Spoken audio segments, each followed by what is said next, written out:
Assalamualaikum warahmatullahi wabarakatuh. Halo semuanya. Jumpa lagi dengan saya Chow Sing Sing, kurator dari podcast Horror Night Story.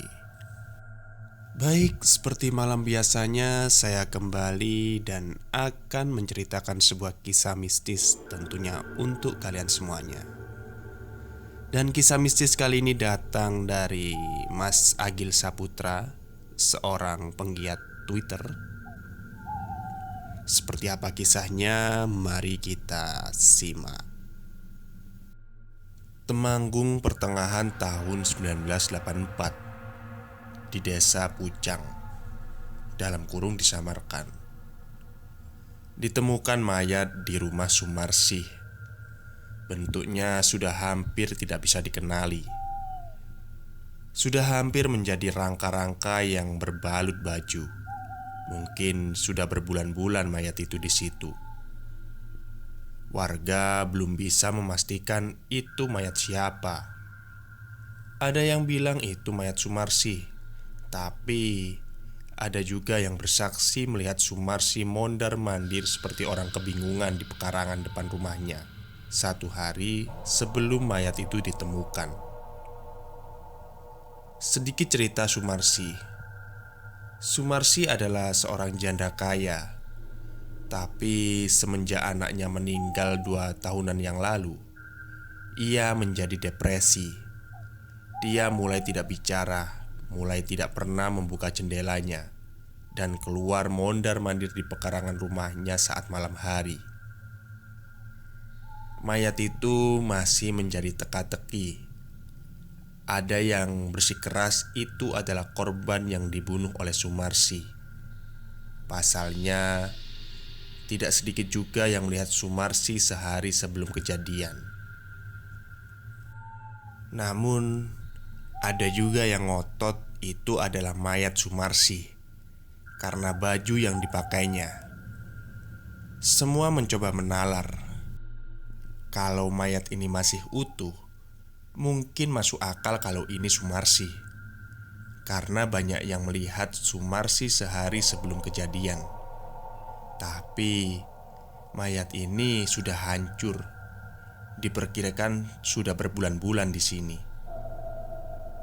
Yang menjadi tanda tanya lagi, para warga yang melihat Sumarsih sehari sebelum penemuan mayat. Dia melihat Sumarsih memakai pakaian persis seperti pakaian yang dipakai si mayat itu. Polisi pun datang. Jenazah di bawah. Malam pun berlalu. Sumarsih masih menghilang. 1 hari, 2 hari, 3 hari setelah kejadian. Pak Kholil melihat Sumarsih duduk di depan rumahnya. Waktu itu malam hari. Dia duduk sambil memegangi lampu minyak. Pak Kholil memanggil, "Si, Asi." Tapi Sumarsih malah berdiri dan berjalan memasuki rumahnya.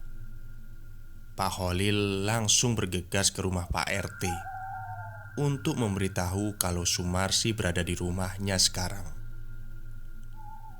Di tengah jalan, Pak Kholil baru sadar kalau pakaian yang dipakai Sumarsih sama persis dengan pakaian yang dipakai mayat 3 hari yang lalu.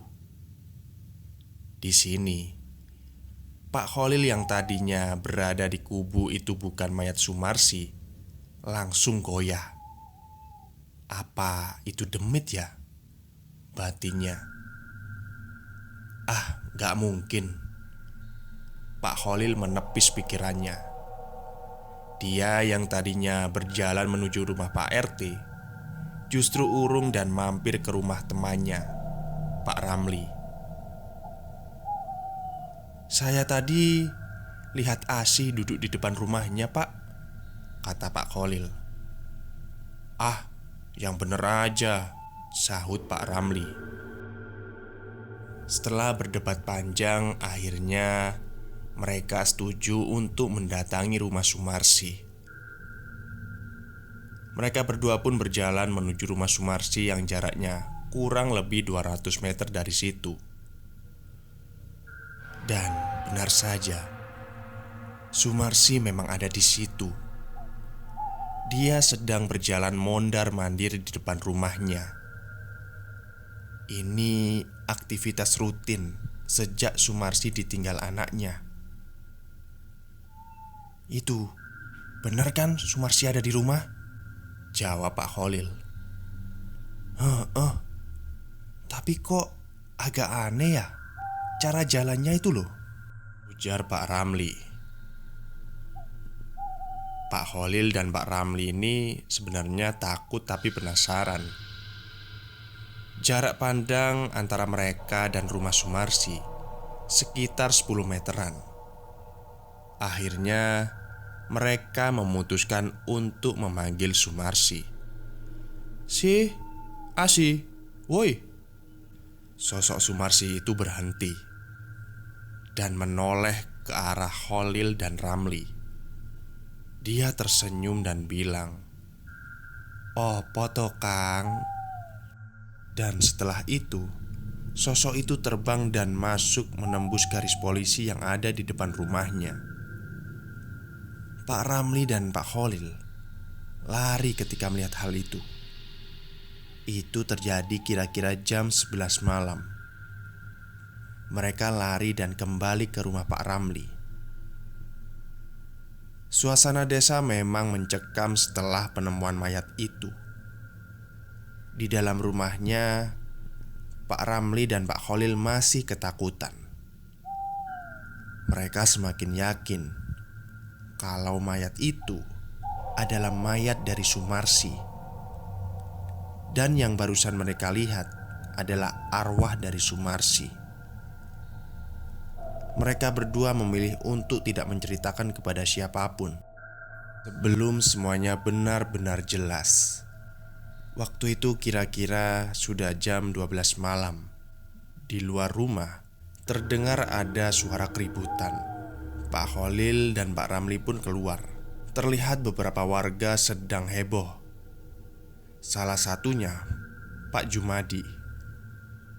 Dia mengaku melihat Sumarsi barusan sedang menyisir rambutnya di depan rumahnya. Ternyata ada banyak lagi warga yang melihat.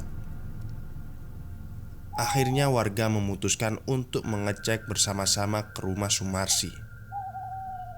Di situ pendapat warga masih terbelah dua. Ada yang percaya itu hantu, dan ada yang percaya itu memang benar Sumarsi yang sudah mulai gila dan membunuh orang. Akhirnya sampailah warga di depan rumah Sumarsi. Rumah itu terlihat sepi dan gelap. Tidak ada tanda-tanda kehidupan di sana. Hanya terlihat bentangan garis polisi di sepanjang rumahnya. Tapi warga tetap penasaran. Akhirnya ada salah satu warga yang menghubungi polisi dan Babinsa setempat. Warga menceritakan melihat orang berkeliaran di sekitar rumah Sumarsi itu. Polisi pun datang dan menyisir seluruh isi rumah. Tapi di sini warga tidak boleh ikut masuk ke TKP. Dan hasilnya nihil. Polisi tidak menemukan siapa-siapa. Bahkan tanda-tanda ada orang masuk pun tidak ada. Lalu tadi siapa? Sampai keesokan harinya, hasil forensik menunjukkan bahwa mayat itu adalah benar Sumarsi. Dikuatkan dengan bukti gigi emas di gigi taringnya, yang memang dikenal sebagai ciri khas yang dikenal warga sebagai Sumarsi. Usai itu dikuburkanlah Sumarsi selayaknya di pekuburan desa, di samping makam anak dan suaminya. Kasus kematian Sumarsi pun menguap begitu saja. Tahun pun berlalu. 4 tahun kemudian, rumah itu dibeli seseorang dan dijadikan pabrik pembuatan gula aren. Tapi entah kenapa, itu hanya bertahan 1 tahun. Setelah itu, pabriknya dibiarkan saja tidak terurus.